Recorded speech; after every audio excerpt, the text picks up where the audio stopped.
안녕하세요. 김태훈 목사입니다. 빵집 목사의 뚜벅뚜벅 메시지.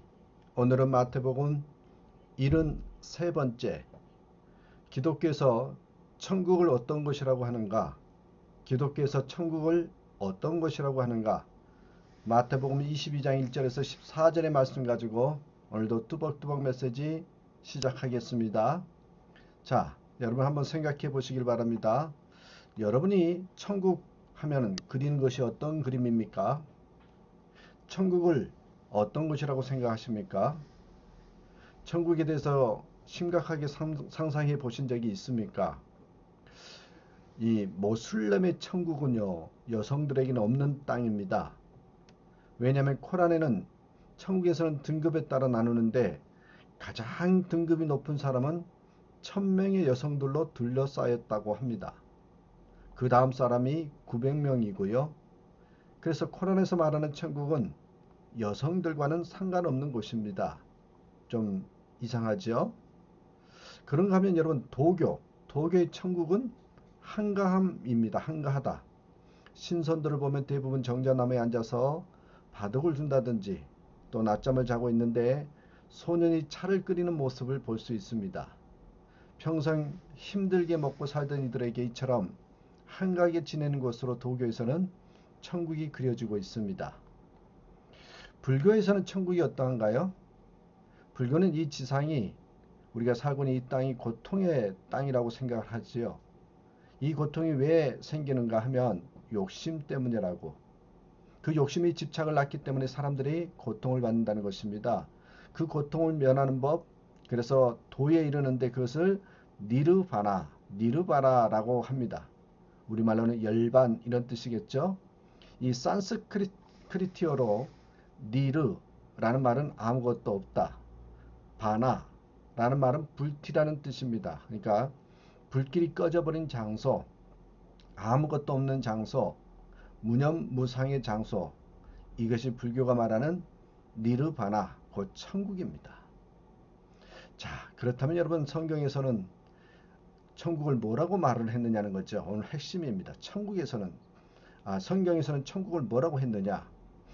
여러 설명 중에서 가장 많이 묘사하고 있는 것이 뭔지 아십니까, 여러분? 천국 하면 잔치라는 단어입니다.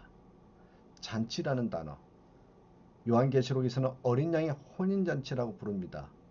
그 천국잔치를 하나님이 어느 정도로 아름답게 준비했는가를 요한계시록 21장 2절에 보시면 이렇게 말합니다. 또 내가 보매 거룩한 성 새 예루살렘이 하나님께로부터 하늘에서 내려오니 그 준비한 것이 신부가 마치 그 남편을 위하여 단장한 것 같더라. 여자가 일생 동안 가장 정성을 다해 아름답게 자기를 꾸밀 때가 언제일까요? 바로 결혼식 날입니다. 아름답게 보이려고 얼마나 정성을 다하는지 모릅니다. 주님께서 우리를 위해서 천국을 그처럼 최선을 다해 준비하시는지 마치 신부가 남편을 맞으려고 단장한 것 같이 가장 아름답고 완벽하게 준비한다고 말씀하셨습니다. 여러분 C.S. 루이스라는 분이 계시죠. 옥스퍼드 대학교 교수님인데요. 그 교수에게 제자들이 묻더랍니다.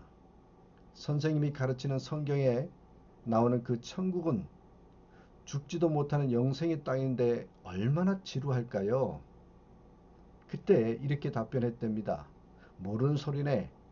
권태나 지루하면 타락한 인간에게만 해당되는 것. 천국은 날마다 새롭게 만나는 첫사랑의 잔치라네. 첫사랑의 잔치. 처음 사랑에 눈떠 이 눈을 감아도 나타나고 눈을 뜨고 아무리 봐도 실증나지 않는 그 첫사랑과 함께 있으면 얼마나 행복합니까? 천국은 사랑하는 예수님을 만나서 영원히 함께 지내면서 이 기쁨을 주체할 수 없는 첫사랑의 잔치라고 표현하고 있습니다. 참 멋진 말 같아요. 첫사랑의 잔치. 예수님께서는 비유로 천국을 설명하시면서 또 뭐래요? 자기 아들을 위하여 혼인잔치를 베푼 어떤 임금과 같다. 이렇게 말씀하십니다. 자기 아들을 위해서 혼인잔치를 베푼 어떤 임금과 같다. 임금님이 자기 아들의 결혼식을 거행하면서 베푸는 잔치는 얼마나 풍성할까요? 얼마나 화려하고 멋있을까요? 그리고 그 잔치에 초대받은 사람들은 얼마나 영광스럽고 행복할까요? 어떤 임금님이 결혼식 잔치를 잘 준비했습니다. 그리고 그 잔치 자리에 종들을 보내서 손님을 초청하였습니다. 궁궐에서 열리는 잔치에 참석하시어 소를 잡고 살찐 짐승을 많이 잡았습니다. 온갖 산의 진미를 요리하여 가득 차려 놓았습니다. 오셔서 기쁨을 함께 하기 바랍니다. 최선의 예를 다해서 초청장을 발송하고 종들을 보내 정중히 초대했습니다. 그런데 초대받은 사람들이 왕의 잔치에 오기를 거부합니다. 종들을 재차 보냈으나 들은 척도 하지 않고 저마다 볼일을 보러 나갑니다. 어떤 사람은 일할 것이 많다고 밭으로 갑니다. 어떤 사람은 돈을 벌기 위해서 장사로 갔습니다. 심지어 어떤 사람은 임금이 보낸 종을 잡아 모욕하고 죽였습니다. 그러자 임금님은 잔치는 준비되었으나 청한 사람들은 합당치 아니하구나 하면서 탄식합니다. 초대받았던 사람들이 잔치집에 와서 임금님과 함께 기쁨을 누리기에 합당하지 않는 사람들이라는 것입니다. 임금님은 진노하셔서 군대를 보내 살인자들을 다 죽이고 도시를 불살라 버렸습니다. 그리고는 사거리에 가서 사람을 만나는 대로 초청해서 데려오려고 명령합니다. 그래서 종들이 길을 나가 만나는 대로 악한 자나 선한 자나 가리지 않고 다 데려오지요. 드디어 혼인잔치집에 손님들이 가득 차게 되었습니다. 그런데 임금님이 잔치자리에 나타났습니다. 이게 웬일입니까? 임금님의 파티장인데 어떤 사람은 밭에서 일하다가 그대로 와서 작업복 차림입니다. 어떤 사람은 장사꾼 복장이고 어떤 사람은 속옷 차림입니다. 임금님의 인상이 찌푸려집니다. 아무리 그래도 그렇지 이 자리가 어떤 잔치인데 결혼식 잔치인 줄 알았을 텐데 예복을 입고 왔어야지. 여봐라 복장 불량자들은 모두 끌어내라. 이렇게 이야기하십니다.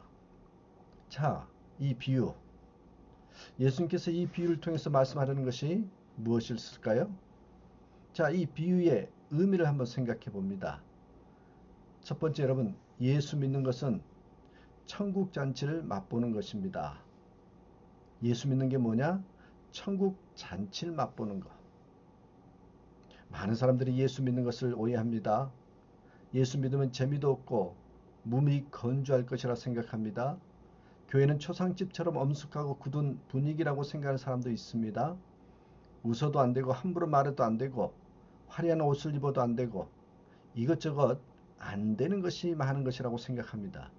그런데 여러분 아십니까? 성경은 예수 믿는 것을 뭐라고 하고 있습니까? 성경은요. 왕의 잔치에 초대받는 것이라고 표현합니다. 왕의 잔치에 초대받는 것. 신앙생활은 잔치의 연속입니다. 어떻게 보면 예배도 잔치 자리입니다. 하나님은 우리가 잔치집에서 마음껏 먹고 노래 부르고 웃고 떠들고 즐기는 것처럼 그렇게 신앙생활 하기를 원하신다는 거죠. 여러분 가능하면 엄숙한 얼굴 하지 마십시오. 슬픈 얼굴도 하지 마십시오. 그런 얼굴을 경건한 모습으로 착각도 하지 마십시오. 잔치집에 가서 화난 얼굴을 하거나 무서운 얼굴을 하거나 슬픈 얼굴을 하면 잔치에요 재 뿌리는 거거든요. 여러분 잔치집에는 어떤 얼굴이 잘 어울립니까? 맞습니다. 웃는 얼굴입니다. 기쁜 얼굴입니다. 재미있어서 어쩔 줄 모르는 얼굴이 잔치에 어울립니다. 여러분 교회 생활하면서 신앙생활하면서 잔치집이라는 확신을 갖고 늘 여러분 기쁘게 살아야 하는 것입니다. 왕자가 결혼을 해서 왕이 베푸는 잔치라면 얼마나 풍성하겠습니까? 온갖 산의 진미를 풍성하게 요리하여 대접하지 않을까요? 당대 최고의 예술인들을 초청해서 최고의 공연을 보여주지 않으실까요? 궁궐의 수많은 사람들을 다 동원해서 섬겨주지 않을까요? 여러분 본문의 모든 것을 갖추었으니 오소서 하고 사람들을 초청하십니다. 모든 것을 갖추었으니 오소서. 예수 믿는 것은 하나님께서 모든 것을 완벽하게 준비하고 사람들을 초청하시는 것입니다. 사람들을 진정으로 기쁘게 하고 행복하게 하며 감동을 줄 모든 것을 하나님께서 다 갖추셨다고 합니다.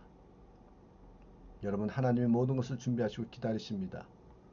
하나님의 초청에 응하여 하나님 베푸는 잔치에 참여하고 하나님이 준비하신 모든 것을 마음껏 누리며 행복하게 살기를 바란다는 것, 기쁨이 충만해지는 것. 여러분 이게 예수 믿는 것이고 신앙생활 하는 것입니다. 이게 천국입니다. 자, 둘째는요. 천국잔치에 합당한 사람은 초청에 응하는 사람입니다. 초청에 응하는 사람. 5절을 보셔야 됩니다. 아련이라는 것은 왕의 초청을 사람들이 거절을 하였다는 것입니다. 어떻게 왕의 초청을 하나같이 거절할 수 있었을까요? 여러분, 이해하기 어려운 대목입니다. 그러나 저들은 싫어하고 거절했대요. 적당한 핑계를 둘러대고 잔치 자리에 가지 않았습니다. 어떤 사람은 자기 밭에 나갔습니다. 어떤 사람은 장사를 하러 갔습니다. 어떤 사람들은 종을 욕보이고 죽이고 말았지요. 여러분, 왕의 반응이 어떻게 나왔을까요? 화가 나서 군대를 보내서 그들을 죽이고 도시를 불살라버렸습니다. 그러면서 왕이 뭐라고 말합니까? 혼인잔치는 준비되었으나 청한 사람들은 합당치 아니하니라고 했습니다. 왕의 초청을 거절한 사람들은 잔치 자리에 어울리지 않는 사람입니다. 왕의 호의에 대한 거절, 곧 왕에 대한 거절이고 거부잖아요. 이 비유는 여러분 유대인을 가리키는 것입니다. 유대인들에게 가장 먼저 복음이 전파되었습니다. 예수님께서 유대인으로 오셔서 저들이 보는 가운데 십자가에서 죽으시고 부활하셨습니다. 제자들에게 성령 강림의 사건이 임하였고 예수님이 하나님의 아들이시며 모든 약속이 그대로 실현되는 것을 그들은 생생하게 보여주었고 봤던 사람들입니다. 그러나 유대인들은 고집을 버리지 않고 계속 예수님을 거부했지요. 하나님의 초청을 거부한 것입니다. 그래서 하나님이 이제 다시 종들을 거리에 보내 닥치는 대로 다른 사람들을 초청했습니다. 악한 자나 선한 자나 가리지 않고 초청합니다. 왕과 아무 친분이 없는 자들도 초청합니다. 왕을 위해 공로가 없는 자들도 초청합니다. 어이없게도 왕의 초청을 거절한 사람들처럼 하나님 복된 초청을 거절한 사람들이 유대인들입니다. 하나님은 그들에게 많은 선지자들을 보내서 초청하셨는데 유대인들은 번번이 하나님의 초청을 거절했지요. 말도 안 되는 핑계를 대면서 거절합니다.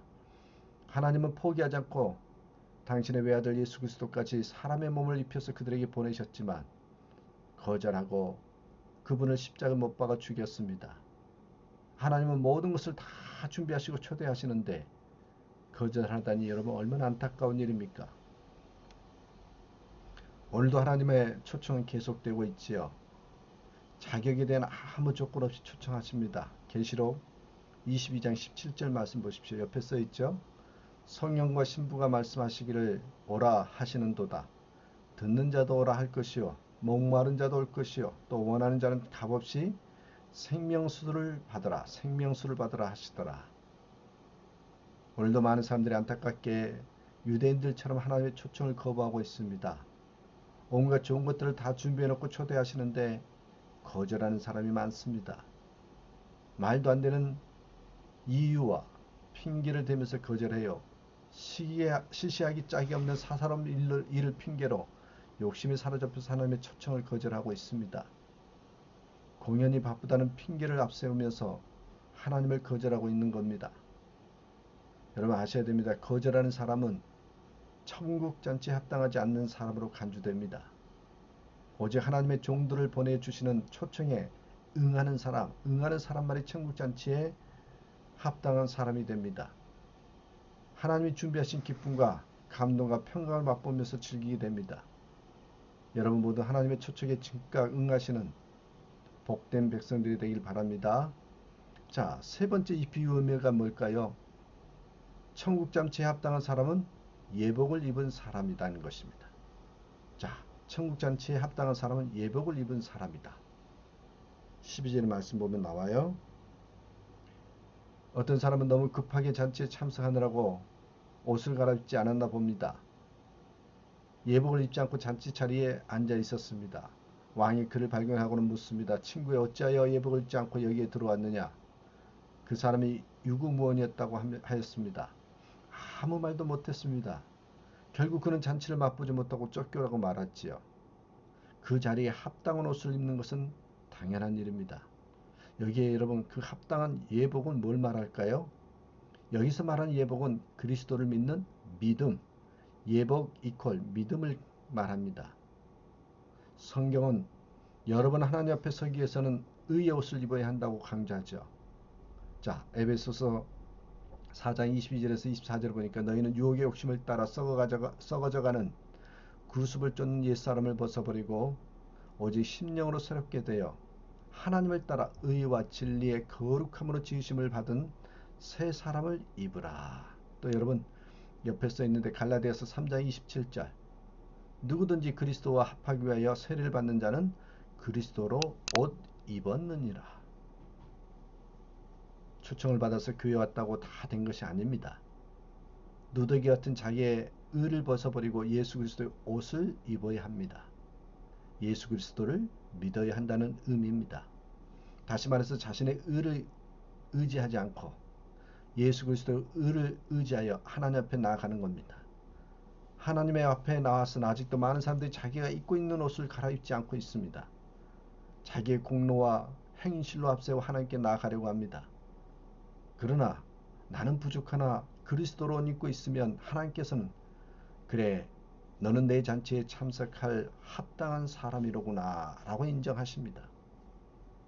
여러분은 예복이 준비되어 있습니까? 예복을 입고 잔치 자리에 나아가고 있습니까? 그 자리에 초청받은 것은 놀라운 은혜입니다. 그러나 파티장에 들어가면서 준비해 놓은 예복으로 갈아입는 것은 주인에 대한 최소한의 예의입니다. 예수님께서 여러분이 갈아입을 아름다운 예복을 준비해 놓으셨습니다.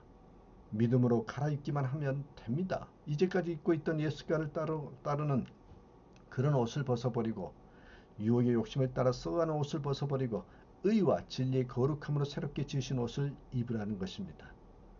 그리스도로 옷 입으시길 바랍니다. 자, 얼마나 놀라운 일입니까? 하나님은 저와 여러분을 천국잔치에 초대하십니다. 하나님의 초청에 응하고 그리스도를 믿음으로 의의 옷을 입음으로써 천국잔치에 합당한 자로 인정받아서 우리 모두 천국잔치의 귀빈이 되길 주님의 이름으로 간곡히 축원하고 부탁드립니다. 오늘도 우리가 이미 천국잔치에 참여한 자이기에 그래서 주님 때문에 행복하고 주님 안에 있어서 기쁘다고 고백하는 저와 여러분의 하루가 되기를 주님의 이름으로 축복합니다. 감사합니다.